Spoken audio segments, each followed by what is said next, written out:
Hi friends, అందరూ ఎలా ఉన్నారు? Welcome back to our YouTube channel. ఈరోజు మనం ఓక్రా బెండ గురించి కంప్లీట్ డీటెయిల్స్ తెలుసుకుందాం. అంతకన్నా ముందు మన ఛానల్ని like and share and subscribe చేయండి. ఈరోజు మనం ఒక ఎక్స్పీరియన్స్డ్ ఫార్మర్, ఓక్రాలో దాదాపుగా 20 years ఎక్స్పీరియన్స్ ఉన్న ఫార్మర్స్ దగ్గరికి వెళ్ళి క్వశ్చన్స్ అడిగి మనం డీటెయిల్స్ తెలుసుకుందాం. ఇప్పుడు దీంట్లో మీరు ఏ వెరైటీ గ్రో చేస్తున్నారు? US 008 అని అది యుఎస్ కంపెనీ వాళ్ళది విత్తనాలు వేస్తుంది. ఎన్ని ఎకరాల్లో వేస్తున్నారు ఇది? ఈ ఎకరా ఒక ఎకరా. ఫస్ట్ స్టార్టింగ్లో మెత్తడి దుక్కులు తయారు చేసుకోవాలి. వాతావరణాన్ని బట్టి మనకి ఎప్పుడు వేస్తే బాగుంటుంది ఏందనేది దాని పద్ధతులను బట్టి వర్షం పడ్డప్పుడు ఆ దుక్కి రెడీ అయినప్పుడు దాని ప్రకారం ట్రాక్టర్ తీసుకొచ్చి విత్తనాలు ఎదబెట్టేసుకొని పైన గుంటకు తోలేసుకుంటాం. విత్తనాలు మొలుస్తాయి. విత్తనాలే వేయాలి. దీన్ని బెండలో మొక్కలు నాటరు, విత్తనాలే వేస్తారు. విత్తనాలే వేయాలి. మన ఏరియాలో ఎప్పుడెప్పుడు పండిస్తారు వీటిని? ఎనీ టైం 360 రోజులు పండిస్తారు. ఈ కాలం ఆ కాలం అని ఏమి లేదు. బెంగళకి ఎప్పుడు వేస్తారు. ఇప్పుడు మే నెలలో స్టార్ట్ చేసి మళ్ళీ వచ్చే మే నెల దాకా విత్తనాలు వేస్తూనే ఉంటారు. క్రాప్ అయిపోతూనే ఉంటుంది. తీస్తూనే ఉంటారు. మార్కెట్ని బట్టి, అవసరాలను బట్టి. వేరే ఎన్ని రోజులకు ఒకసారి ఇరిగేషన్? మామూలుగా వర్షాలు లేకపోతే 15 రోజులకు ఒకసారి, 10 రోజులకు ఒకసారి. 10 రోజులు దాటిన తర్వాత 15 రోజుల లోపు చేను అవసరాన్ని బట్టి, చేను స్వభావాన్ని బట్టి నీళ్ళు పెట్టాలి. ఎలాంటి పురుగు పడుతుంది కామన్గా వీటికి? కామన్ అయ్యి మామూలుగా మిర్చికి అడిగి ఇటుకి వచ్చే పురుగు, పచ్చ పురుగు, లద్దె పురుగు అట్లాంటివి వస్తాయి.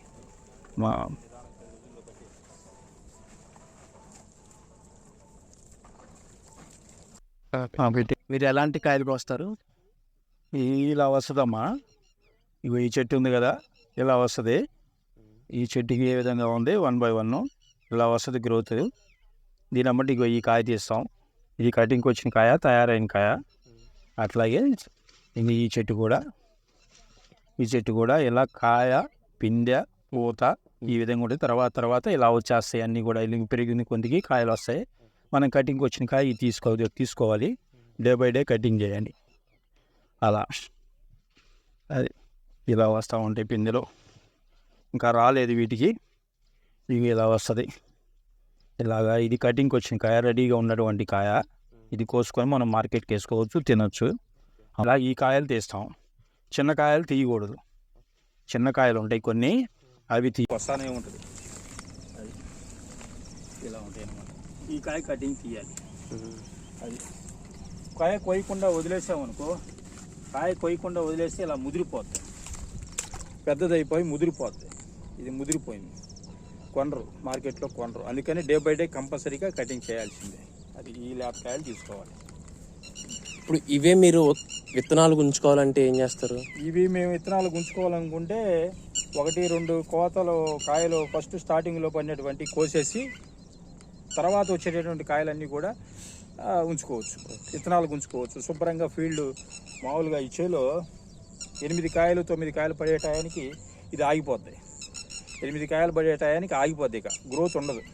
ఆ కాయలు చెట్టుకున్నటువంటి కాయలు మొత్తం ఎండిపోతాయి. ఎండిపోయిన తర్వాత ఆ కాయలను మేము డ్రై చేసి కర్రలు పెట్టి కొట్టి లేదా ట్రాక్టర్ పెట్టి తొక్కించి విత్తనాలు చేసుకొని మళ్ళీ చేలో వేసుకుంటాం.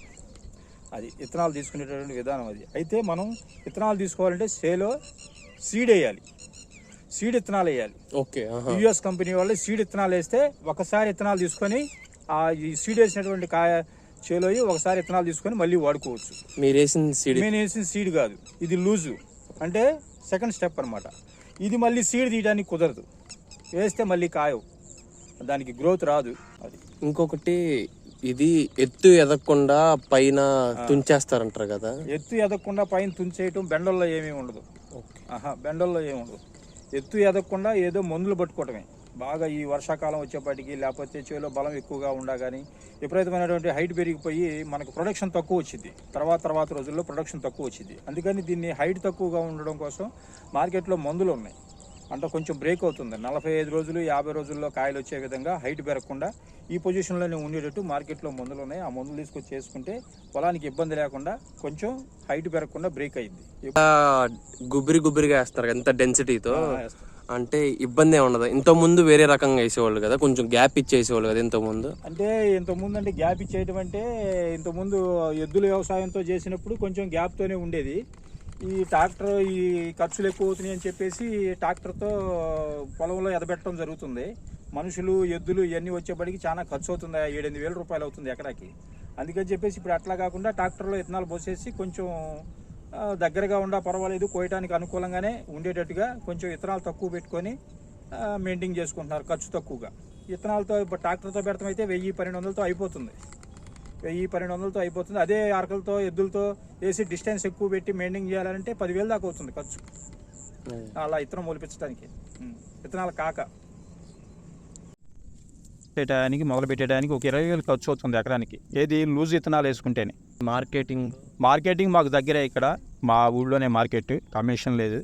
ఇక్కడే రోడ్డు మీద కొనుక్కున్న వాళ్ళు కాటా వేసుకున్న వాళ్ళకి డబ్బులు ఇస్తారు, రైతుకి ఎటువంటి కమిషన్ కానీ ఏమి తీసుకోరు. ట్రాన్స్పోర్ట్ మాకు దగ్గరే కాబట్టి రోడ్డు అవైలబిలిటీ ఉంది, చక్కగా అక్కడికి వెళ్ళిపోతాం, అమ్మేసుకొని ఏ రోజు క్యాష్ ఆ రోజు తీసుకుంటాం. ఎంత ఉంది ఇప్పుడు కేజీ రేట్? ఇప్పుడు కేజీ రేట్ వచ్చేప్పటికి 10 రూపాయలు ఉంది అంతే. ముందు మీరు ఎప్పుడైనా ఆర్గానిక్గా చేశారా? ఆర్గానిక్ వ్యవసాయం మేము ఎప్పుడు చేయలేం.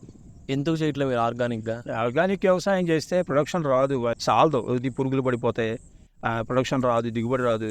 ఇలాంటి అగ్రికల్చర్ వీడియోస్ కావాలంటే వెంటనే సబ్స్క్రైబ్ చేసుకోండి.